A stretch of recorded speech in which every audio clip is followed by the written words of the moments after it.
가난한 성도들을 돕고 섬기는 일을 하게 되었는데 얼마나 기쁘고 즐거웠는지 모릅니다.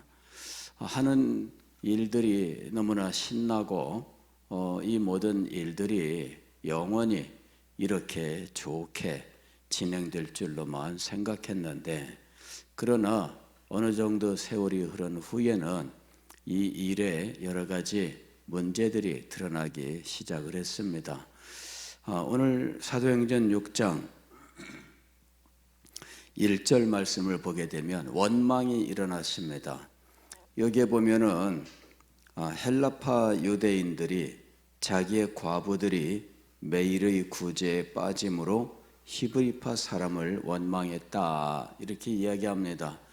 다 같은 유대인들입니다만은 그 출신이 원래 그 땅에 살던 사람들과 혹은 헬라의 영향을 받은 그 지역에 살던 사람들, 이제 이런 사람들이 예루살렘에 와서 이제 함께 교회를 이루게 되었는데, 히브리파 사람들이 아무래도 주동하는 주류가 되었고, 헬라파 사람들은 소수이면서 비주류가 되는 이런 상황이 된 겁니다.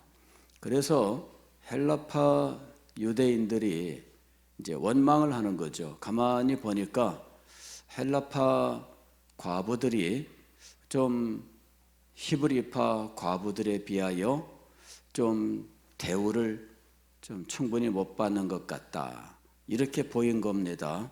그래서 이제 원망을 하게 된 겁니다. 정말 그랬을까에 대해서는 의문이 있습니다. 저도 처음에는 이 성경을 읽으면서 교회 안에 이런 파벌과 차별이 있었을까라고 생각을 했는데, 사도들이 이 일을 열심으로 감당하고 있는 상황이었는데 사도들 자신이 이렇게 차별하고 또 이렇게 구별하고 했을 리가 없습니다. 그래서 아마 이는 사람들이 그렇게 느꼈을 가능성이 큽니다. 우리는 이런 자격지심 같은 것들이 많아요. 실제로는 그렇지 않은데 자기가 그렇게 생각하는 일들이 참 많습니다. 저 사람이 나를 싫어하는가 봐, 저 사람이 나를 미워하는가 봐, 이렇게 생각하는 일들이 참 많아요. 그리고 내가 생각할 때에는 그에 대한 합당한 근거가 있거든요. 저 사람의 눈빛이 이상하더라, 이런 것들입니다. 저 사람이 전과 달리 요새는 조금 그 얼굴 표정이 좀 아니더라, 이런 내 나름대로의 근거가 있어요. 그래서 사람들에 대하여 오해하는 일들이 많이 있습니다. 물론 실제할 수도 있겠지요. 그러나 많은 경우에는 오해일 경우들이 있다 하는 것입니다. 그래서 지금 이 사도들이 이 일을 열심으로 감당하고 있는데 사도들이 차별했을 리는 없습니다. 그래서 이렇게 느끼는 어떤 일들은 분명히 근거는 있었을 것이지만 진실은 아마 아니었을 것이다 라는 것이 이제 저의 생각입니다. 나중에 하나님께 가서 그때 그게 진짜는 뭐였습니까 하고 물어보면 답은 나올 수 있겠습니다만은 천국 가서 그런 쓸데없는 걸 물어볼 필요는 없습니다. 예. 천국 가서 엉뚱한 거 물어보고 싶어 하는 분들이 참 많아요. 예. 근데 그때 가서는 이딴 건 아무것도 아니에요. 예. 이건 진실을 밝혀야 무슨 유익이 있겠습니까? 다만 제가 판단할 때에는 아마 아닐 것이다, 이렇게 생각을 해요. 그래도 사람들은 오해하고 그래도 사람들은 다른 생각을 가질 수밖에 없다 하는 것입니다. 저도 목회를 하면서 많은 오해들도 받고 제 의도와는 상관없는 많은 어떤 이야기들도 돌아다니기도 하고 그런 경험을 많이 했어요. 그래서 사도들도 그런 구설수에 올랐다 하는 겁니다. 그런데 이것을 그냥 놔두면 안 됩니다. 이것을 그만 놔두면 안 돼요. 참 이게 쉽지 않은 문제입니다. 과거에 저도 신학교에서 배울 때는 변명하지 말고 해명하지 말고 하나님께 기도만 하라 이렇게 배웠습니다. 그런데 그게 정답일 것 같으면서도 또 아니더라 하는 거죠. 그래서 해명하면 다 좋겠는데 해명이 안 됩니다. 알고 보면은 내가 아무리 이야기해도 한 번 곡해한 사람은 아무리 해명해도 이걸 정상적으로 받아들이지 않더라 하는 문제들이 있어요. 그래서 해명할 수도 없고 그렇다고 가만히 있으면 저절로 해결되는 것도 아니고 우리 신앙의 선배들이 가르친 거는 그냥 하나님께 기도하면 하나님께서 어느 날 다 해결해 주신다. 이제 이런 것이었습니다. 그런데 목회를 해보니까 해결해 주시기까지 10년이 걸릴지 20년이 걸릴지 그동안에 썩어 문드러지고 이러는 일들도 얼마든지 일어나더라 하는 겁니다. 정답이 없었어요. 그래서 참 많은 아픔과 고통 가운데 어떨 때는 해명한다고 해보다가 오해가 깊어지고 어떨 때는 가만히 있어 보니까 더 썩어 문드러지고 이게 정말 힘들고 어려운 것이었습니다.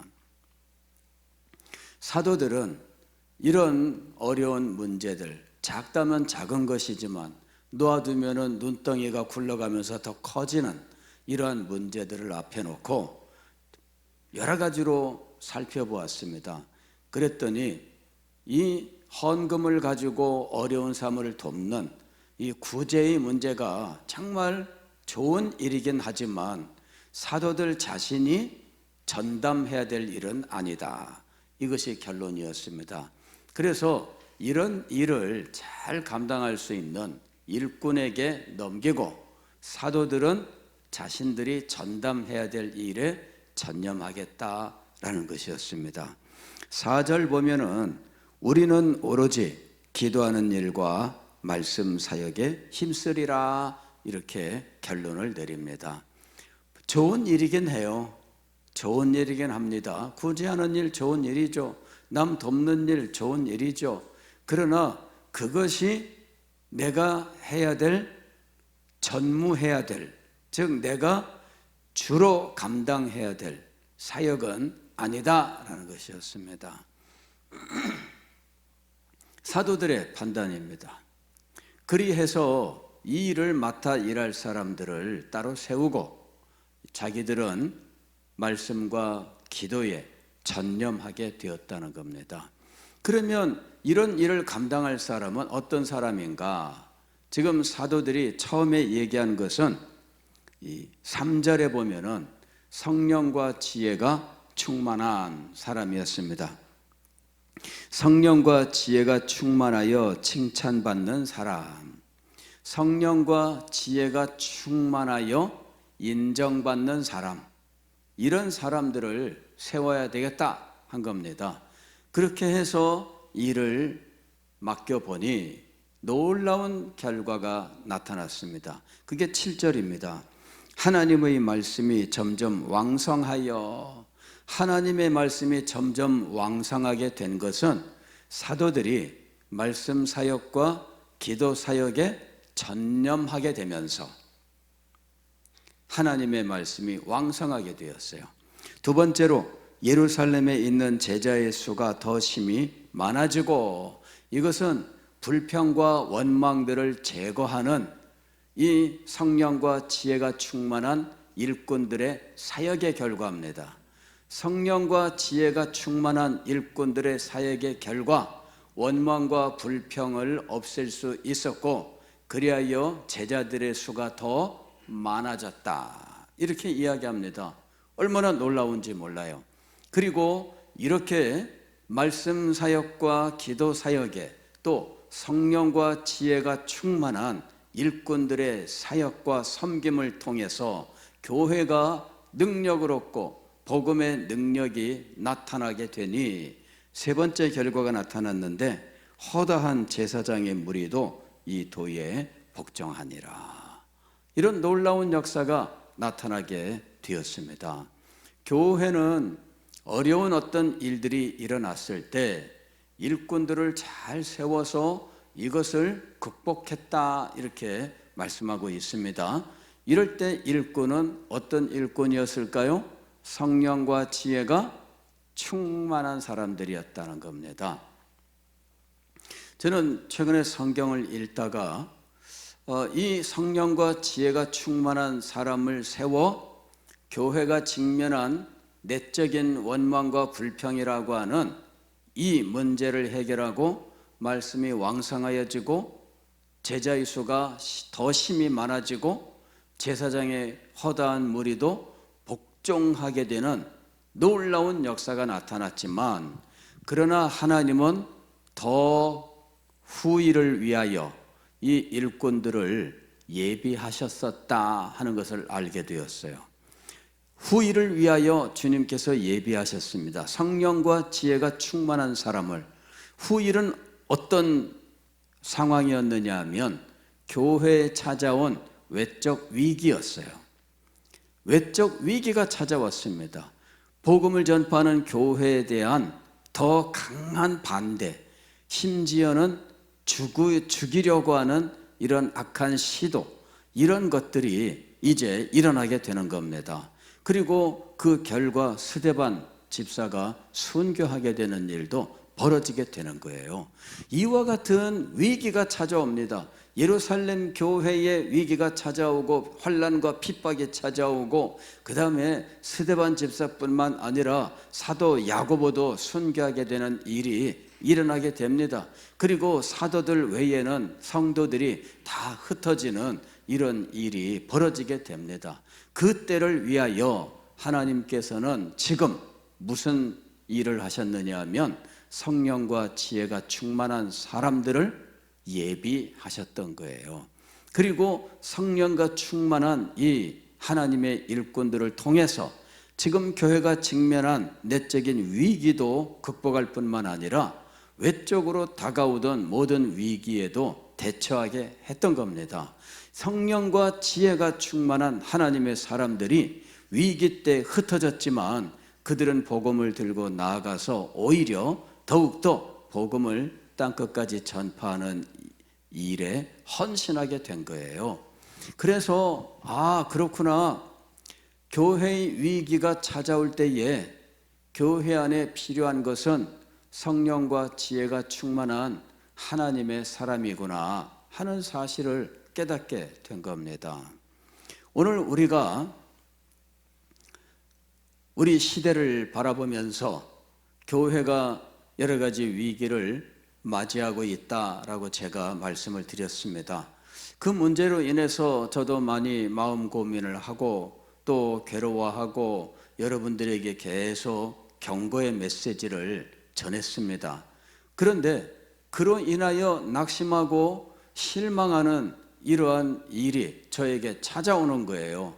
어떻게 할까 고민하다가 저는 너무 연약하고 너는 너무나 부족하다, 참 이런 절감할 수밖에 없는데, 그때 찾아온 것은 하나님의 능력입니다.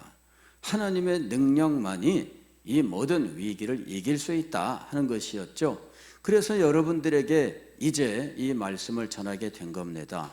그런데 하나님께서 항상 교회의 위기를 앞두고 하나님의 사람들을 예비하신다 하는 것이었습니다. 작게는 이 헬라파 유대인들, 히브리파 유대인들, 과부들, 구제 이런 문제였어요. 그런데 그런 문제 때문에 사람을 세운 것처럼 보였는데 알고 보면 그 문제 때문이 아니라 더 큰 문제 때문에 사람을 세우게 하셨던 거예요. 사람을 세워야 되는 것이었습니다. 성령과 지혜가 충만한 하나님의 사람들이 준비되어야 하는 것이었습니다. 그래서 그 일을 위하여 주님께서는 교회 안에 이 자그마한 문제들을 일으키시고 이 자그마한 문제들에 대하여 일꾼을 세우되 이 일꾼들은 무엇을 위한 것이었습니까? 더 큰 위기를 위한 것이었습니다. 하나님께서 얼마나 오묘하게 모든 일들을 때에 합당하게 미리 준비하셨는지 모르겠습니다. 너무나 놀라운 사실이에요. 저는 성경을 보면서 교회 안에 이런 헌금의 문제와 구제의 문제와 이런 파벌의 문제와 이런 것들이 생겨서 성령과 지혜가 충만한 일꾼들을 세워서 이걸 극복하니 교회가 부흥되었구나, 이렇게만 생각했습니다.